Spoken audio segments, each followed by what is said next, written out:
I'm so thankful to be in this stage of my life where I have cultivated meaningful relationships with women.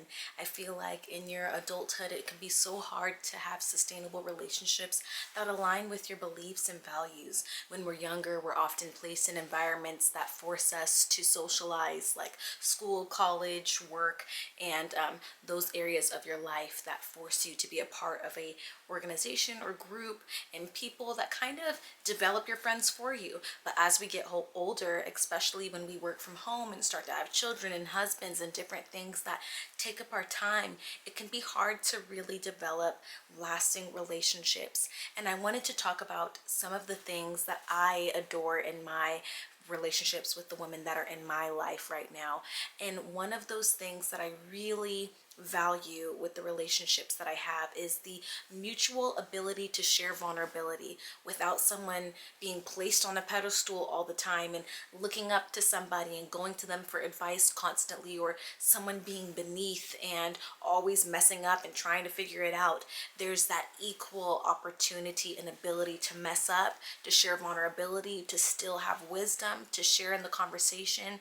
And it's just that really beautiful give and take type of relationship where your values still align and you're still allowed to be yourself. In my friendships that I have now, I love that it's a complete deconstruction of any type of hierarchy. Like someone isn't seen as the go-to and someone isn't seen as the mess up. It's that equal mutual vulnerability, that mutual exchange, that mutual wisdom and pouring into each other in different seasons. And we're allowed to be imperfect and we're allowed to have it together and we're allowed to switch those roles and be there for each other in those different times.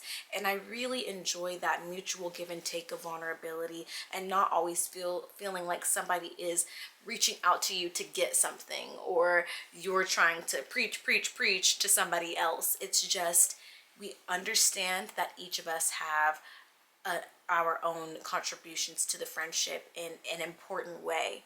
And I think that what really developed these relationships that I had was that breaking down that barrier of not feeling like it, right?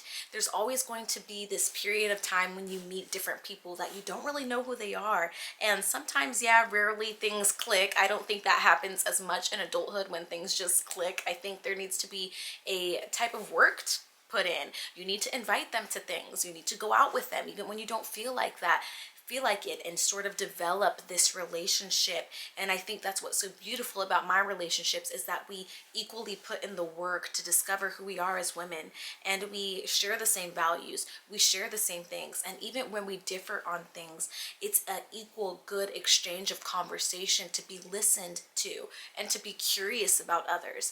And I think that is what makes the relationships that I have now so healthy, is that women want to show up in my life as the best version of themselves. They're not looking to me constantly to mold this version of them, and I'm not looking to them to constantly mold this version of me, but there's an equal exchange of I want to show up as the best version of myself, and it's okay to make mistakes, and I'm going to get right back on track, and we can switch those roles every so often, right? And that's where that vulnerability piece comes in, that it's okay to not have it all together, but it's also important to want to be the best version of yourselves in women relationships.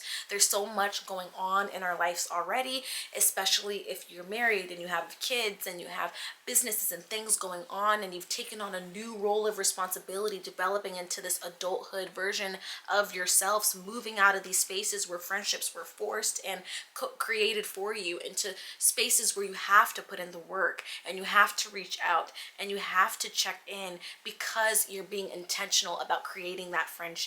And the women in my life have definitely done that, and we've definitely broken that barrier of getting to know each other, and we're able to kind of be a little bit more natural about things. But definitely in adulthood, I feel like as women we have to break that barrier, be intentional, and show up as the best version of ourselves. But I noticed that some of the friends that I had before were constantly berating themselves, talking bad about themselves, looking to me for validation, for funds, for help, and I don't want to always be put in that position. I cannot always drag people along the way. As much as I want everyone to do good, as much as I don't want my friends to suffer, if you are just going to be stuck there and belittle yourself and say self-deprecating things all the time and not really want to pick yourself up, I don't really have space for that in my new era of friendships in my adulthood. I think that's okay to have seasons, but these specific friends that I'm talking about over here, it would be 8, 9, 10 years of that season of just self-deprecation and not feeling good enough and being put in these bad situations where I constantly had to get them out of. And it wasn't an equal exchange of vulnerability. It wasn't an equal exchange of anything. It was just a hierarchy, again, that I talked about in the beginning, of me being up here and them being down here, and not even in a bad way, but they constantly placed themselves down here by self-deprecating talk and wanted me to fund their lives and pick them up and do things for them. And that's just not sustainable in friendships, especially when you want them to be healthy. I guess since about 2019, 2020, the new women that I have surrounded myself with in this community since I moved to Texas has been so edifying for me, and just they have poured into me so much and have showed me different ways to go about life, right? One of my friends I met, I used to speak very poorly about working out, just an example of how I kind of picked up my life based off of the people that I'm around. Is one of my friends works out very, very strongly, takes her health for her body very seriously, and I used to not be that way. And I met her in about April of this year of 2024, and in May I picked up the gym, and I've been going ever since this day. I have been going to the gym consistently for about 3 to 4 times a week at least, to pour into my body, because she totally just showed me a different way of looking at taking care of yourself. And I love those types of friends. There's many examples of those equal exchanges of lifting each other up in my friendships that I have now, of just looking at things in a different perspective and picking each other up and pouring into each other and creating healthy habits so that we can be the best version of ourselves. But yes, making friends in adulthood involves a lot of things, but I think like the main 3 things that I would say is, 1, be intentional. Be intentional about the people that you want in your life. And I think that even looks like going to churches where women are that share your same beliefs, or going to meetup groups where people share your same beliefs, whether it be with the reading books or Jesus or whatever it is. Be intentional about the people that you surround yourself with, okay? And then number 2 is break the barrier to consistency. There's going to be a barrier that tells you, I don't really want to hang out today, I don't really want to do this, I'd rather stay inside with my husband, or I'd rather just be by myself.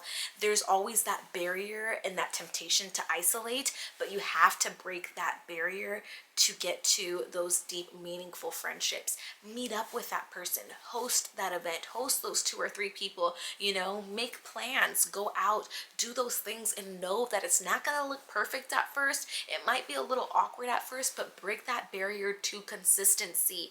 And then number 3, I would say, is don't look for people to drag you along.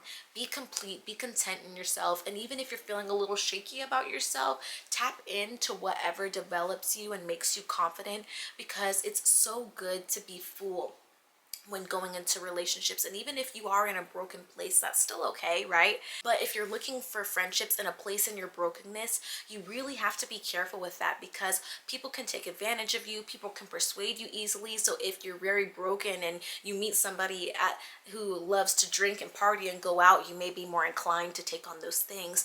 But if you're very broken and you go into the church and women pour into you and uplift you and show you new things about yourself, then that's helpful, right? So I say go into these relationships with a fullness mindset, because it can be harder when you're in a place of brokenness. You have to do that number 1 thing, which is be more intentional about where you meet your friends, because in your brokenness, you don't want to get taken advantage of. You don't want to be persuaded to do the wrong thing. So that's why I said it would be ideal to go into your fullness. But if you're broken, just be intentional about where you meet these ladies.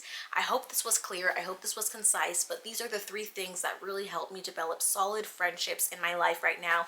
And I can say I really do have a strong about 6 or 7 ladies that I can just call up and just really depend on, which says a lot in adulthood, which says a lot. And we're all very different, but we all share similar values, and at the end of the day, we help each other grow, and that's what it's all about.